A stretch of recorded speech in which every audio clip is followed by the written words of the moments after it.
The Bend Park and Recreation Board is taking a closer look at how city tax breaks and development incentives could impact long-term park funding. KTVZ's Tracy Tuesday has more on this growing financial question. Bend City officials explained this week how tax exemptions and financing tools like tax increment financing, or TIFs, are being used to support affordable housing and redevelopment. This board giving voice to the fact that this isn't working. That's Jody Schiffman, the Bend Park and Rec Board Director, pointing out that the district and the City of Bend are not working in alignment, as the district's tax exemption programs also limit how much property tax money reaches local services, including parks. Park planner Rachel Colton says the city's goal is growth, but that could come with trade-offs. Well, as you heard our board talking about, unfortunately, we don't have a lot of mechanisms to offset any lost revenue.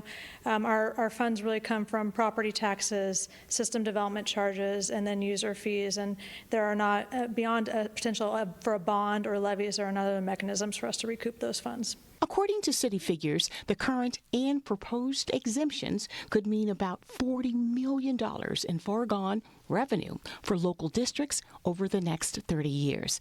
That's left park leaders asking some tough questions, starting with how to make up for lost funding.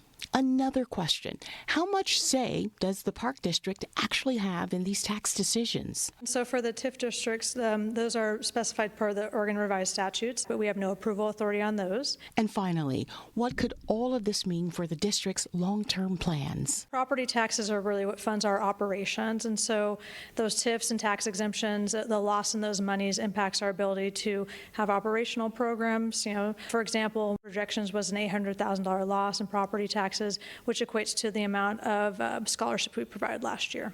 Those discussions will continue this fall as Bend evaluates its housing and redevelopment strategies. Plenty of financial balancing ahead for Bend's future growth. Tracy Tuesday, KTVZ News.